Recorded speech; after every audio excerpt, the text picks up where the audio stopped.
Meu irmão, minha irmã, tudo bem? Sejam bem-vindos nesta aula 4, módulo 6, capítulo 4. Aula 4, a teologia se comunica, parte 1. Na aula passada eu acabei por não falar sobre a crítica às ideologias, né? Então eu vou falar de maneira sintética, porque também no material mediacional, né, nos capítulos aí, principalmente nesse 4, eu estou falando um pouco sobre essa crítica às ideologias, né?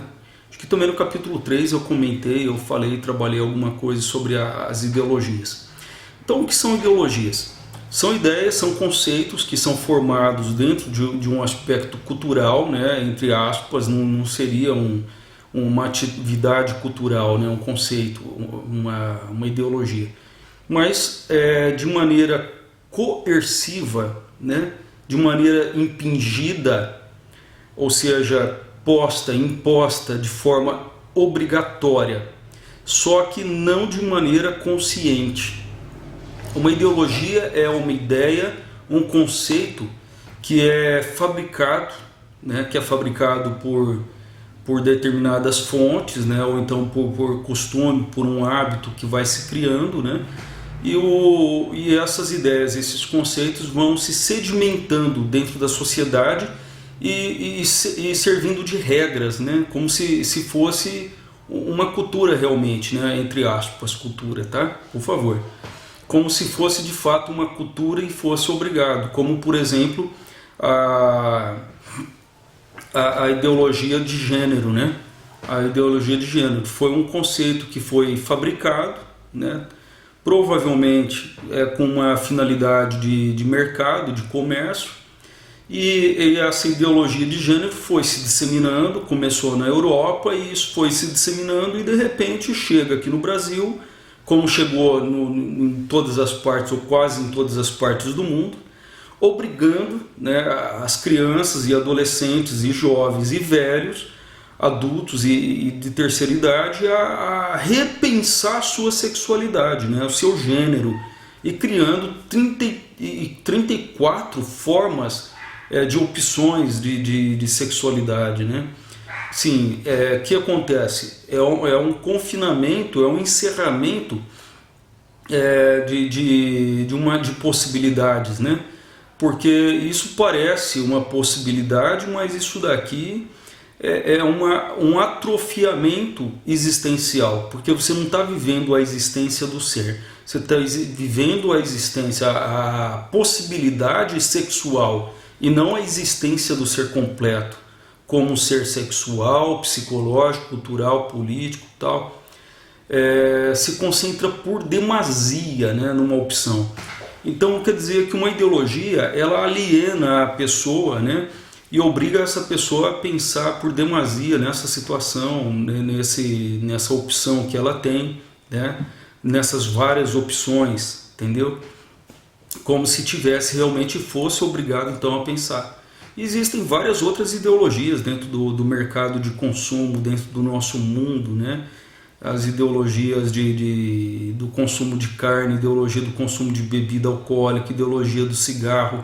Existem várias ideologias que nos confinam, né? Nos arremetem a uma condição de existência decadente, né? A gente vai deixando de viver de forma sadia a nossa existência, o nosso comportamento, para viver de uma forma pejorativa, né? Enfim, em resumo é isso, certo? Mas eu deixei dicas de artigos sobre essa questão da ideologia, eu estou comentando um pouco mais nesse trabalho, tá? Nesse curso, e depois a gente pode tirar outras dúvidas também a mais que surgirem, certo? Então, assim, nós precisamos, dentro da teologia se comunica, né, deste capítulo, nós precisamos ser expressão da verdade em meio à sociedade, trazendo conforto e esperança ao homem atual em suas questões de vida, inclusive dentro dessas questões da ideologia, né? Levando conforto, levando uma clareza, uma lucidez, né? Eu não vou, é claro, expulsar, excomungar, retirar, excluir o homossexual, o gay, né, a lésbica, enfim, essas opções, né, que existem, eu não vou excluí-los do meu convívio, da minha igreja, da minha casa, tudo. Mas eu vou, por meio de caridade, né, caridade acima de tudo, sempre com caridade, eu vou, já, se ele me der essa abertura, eu vou colocar ele a par, à luz do Evangelho, sobre o que Jesus fala disso, né, o que a Bíblia fala disso, e vou acolhê-lo de maneira carinhosa, caridosa, com bastante respeito, né? Excluir nunca, mas formar consciência nessa pessoa, que muitas vezes a pessoa segue isso nem é porque tem uma tendência, né? Mas por causa de moda, né? Um modismo. Então a pessoa acaba caindo nisso. Ou mesmo nas outras questões de ideologias, né? Várias ideologias que alienam a nossa vida, né? Então nós precisamos libertar o povo dessa palidez existencial, né? Dessas ideologias que alienam e escravizam de maneira inconsciente. Sem a gente se dar conta, nós vamos nos escravizando, né? Então nós precisamos comunicar de maneira eficaz, superando os modos antiquados e sobressalentes das premissas de antigamente, e se atualizar quanto às novas reflexões teológicas, né? Buscar novos meios de comunicação para poder que a nossa evangelização possa atingir a todas essas pessoas, pelo menos aquele foco, aquele público-alvo que eu almejo, né? A gente vê que durante aí a década de 90, 2000 para cá, a teologia saiu dos muros das academias e tomou parte nos setores da população, inclusive no caso aí da teologia da libertação, né? Foi um grande exemplo disso.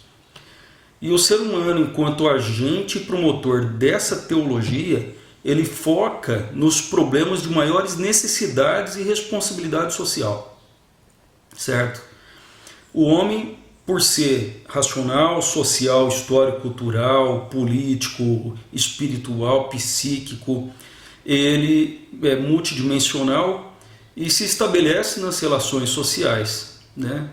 Então, assim, por meio daqueles 3 níveis da teologia, no caso especialmente da teologia popular, né, existe uma possibilidade de evangelização. Ele encontra, né, nesses 3 níveis, especialmente na teologia popular, um respaldo para ele poder trabalhar essas temáticas evangélicas dentro da sociedade, né? Levar vida em abundância, né? Levar Jesus Cristo para essas pessoas que mais necessitam, né?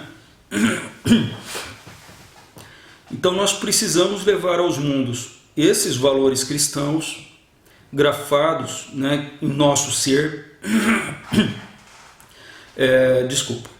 elencando acima de tudo o amor-caridade, levar os valores cristãos, mas acima de tudo a caridade. Eu nunca vou excluir, nunca. Eu vou trazer para o meu meio, eu vou acolher com muito amor, mas eu vou trabalhar a formação, eu vou trabalhar a iluminação dessa pessoa, eu vou trabalhar o conceito, né? Eu vou clarear, eu vou levar essa pessoa à interpretação da fé, né? O que Jesus Cristo fala, o que o Evangelho fala, o que a palavra de Deus fala a respeito disso, daquilo outro, né? Porque mais para frente nós vamos falar, nós temos leis humanas, nós temos normas, né? A moral, nós temos uma ética universal, nós temos regras dentro da nossa igreja, da nossa doutrina, nós temos regras dentro da sociedade, regras na família, regras na religião, que eu já comentei. Nós temos vários tipos de regras, né, de convivência, e precisamos respeitá-las, né? Então é necessário que eu leve a essa pessoa a interpretação dessas regras da fé, porque para ser cristão não basta ir lá se batizar e pronto, e acabou. Não, é necessário que eu me pareça com Jesus Cristo para que eu seja identificado por Deus como filho de Deus, né? Não adianta ser batizado, sair daqui, matar uma pessoa e considerar que eu sou filho de Deus. Não, de modo algum. Eu preciso assumir esse comportamento de filho de Deus, né? Então nós precisamos trabalhar com essa responsabilidade, né, de, enquanto cristão no mundo, mas com muita calma, muita perseverança, paciência, atrair essas pessoas para o nosso convívio, né, para que elas ganhem, né, essa emancipação com o tempo, né, possa construir essa libertação, né? Então assim eu vou angariando recursos e forças para poder convencer e poder conquistar essa pessoa para Jesus. Não é para mim, é para Jesus. Então preciso provocar, né? Nós vamos provocar valores e virtudes, né? A gentileza, por exemplo. Gentileza é filha da caridade. Nós precisamos ser gentis, né? Quantas pessoas por aí, no trânsito principalmente, quanta falta de gentileza, quanta indelicadeza, quanta gritaria, quantos palavrões, quanta buzinaço que existe, quanto xingamento, quanta braveza, quanta agressão, não é só no trânsito, né? Nos trabalhos. Então, quer dizer, isso tudo é falta de Jesus Cristo, né? A gentileza é filha da caridade. Seja gentil, vamos ser gentil. Ô meu irmão, passa por favor. É a tua vez, não passa. Não, mas a mão é tua. Não, passa por favor, você está com mais pressa. Não fica bravo não. Está buzinando por você, está te xingando. Ô meu irmão, Deus te abençoa. É difícil. Eu não vou falar que eu consigo 100% das vezes não. Às vezes a gente fica nervoso, mas engole, né? Tem que engolir, vai fazer o quê? A outra pessoa pode estar armada, né? Ela pode ser o joio no meio do trigo. Então nós precisamos ter muita condescendência, amor, caridade, paciência, né? Para poder alcançar essas virtudes todas, né? As virtudes e frutos do Espírito Santo, né? Com o tempo, com a nossa caminhada, vai tornando-nos, né? Amáveis, gentis, bondoso, paciente, atencioso, modesto, cortês, respeitoso, sóbrio, decente, altruísta, generoso, compadecido, calmo, manso, aprazível, contente, afeituoso, justo, equitativo, reto, honesto, franco, verdadeiro, né? Porque essa pessoa, né, que segue essa forma de viver, ela vive de fato o amor-caridade. E a caridade tudo desculpa, tudo crê, tudo espera, tudo suporta, né? Então nós precisamos cultivar essas virtudes, esses frutos do Espírito Santo dentro de nós e rezar para o Espírito Santo e dando esses frutos e produzindo esses frutos em nosso coração, né? E não adianta, né, levantar as mãos para o céu, pedir ao Espírito Santo que faça, se a gente não faz nenhum trabalho dentro de nós, né? Principalmente no tocante ao pensamento, aqueles complexos sistemas simbólicos que existem na nossa mente, né? Isso tudo aqui é resultado do pensamento. É o pensamento que vai sendo construído, né, nas relações sociais e depois na minha intrapessoalidade. Então, o pensamento dita aquilo que eu sou. Naquilo que você pensa constantemente é aquilo que você vai se tornar. Se a pessoa pensa constantemente em sexo, ela vai se tornar vai se tornar um dependente crônico de sexo.